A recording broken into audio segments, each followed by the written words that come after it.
Thank you, Mr. Berman. Prime Minister, in your opening remarks to the COP26 conference in Glasgow, you made clear your own personal commitment to, I think you said, irrefutably turning the tide and beginning the fight back against climate change. What changes do you think you need to make to the structure of government to be able to deliver net zero Britain?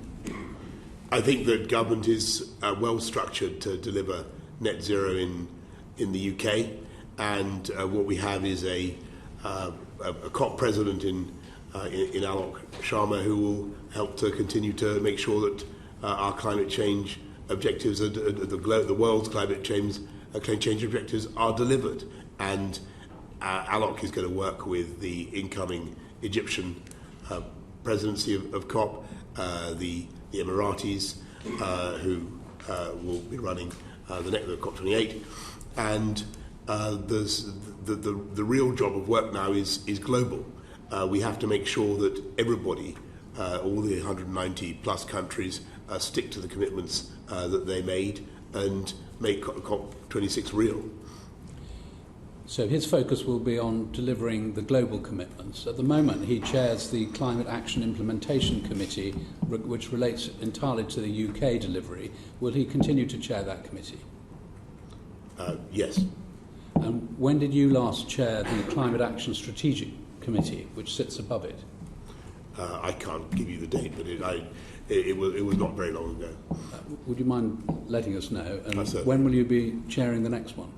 Well, we are driving the whole green industrial revolution throughout government, and it's something that I set out in the 10-point plan almost exactly a year ago.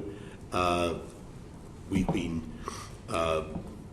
leading it from the centre, but also relying on departments of state to get on and do it. And I pay tribute to Alok, but I also pay tribute to Bayes, to Kwasi Kwarteng, and many other ministers who are running with this agenda. And since we produced the 10-point plan, we've actually seen investment in green technology in this country of the order of £15 billion and the creation of many thousands of jobs. I think that is the point, Prime Minister. You've set a plan, you've set a strategy, and I think there was good coordination in developing the net zero strategy across departments at civil service level. But the challenge is that the base department, only a sixth of its activities relate to this agenda, and other departments at the moment are being left more or less to their own devices to deliver, and there isn't the kind of oversight which would allow you to ensure they are delivering.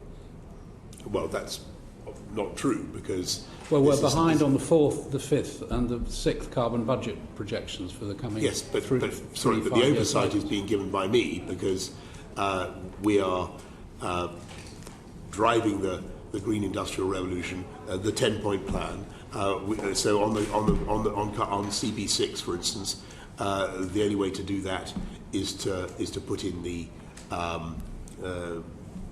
cleaner, greener forms of heating, and that is something that we're continuing to push on very hard. It will be tough, but it can be done. And I think the lesson of clean technology over the last 20 years or so is that provided government gets behind it and shows that it's committed to it, the price will come down.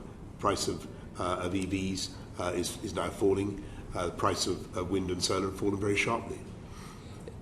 If the COP president is going to continue to chair the implementation committee, which I think sounds like a good idea, although it's UK focused, it will be diverting him from his global role, which seems challenging for him.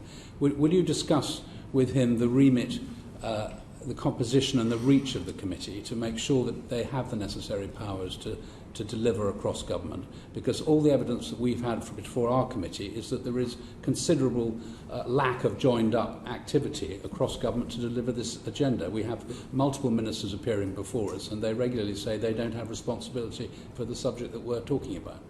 Well, the whole of government is working to deliver this agenda, and you can see the efforts in the results that they're producing, because we are securing record sums of investment in green technology, we're reducing our carbon output, and we're creating many tens of thousands of jobs.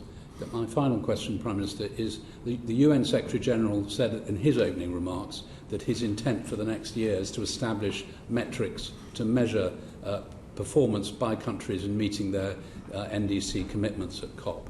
Are you intending to introduce new metrics and measurements to be able to measure your own performance, your government's performance against its commitments?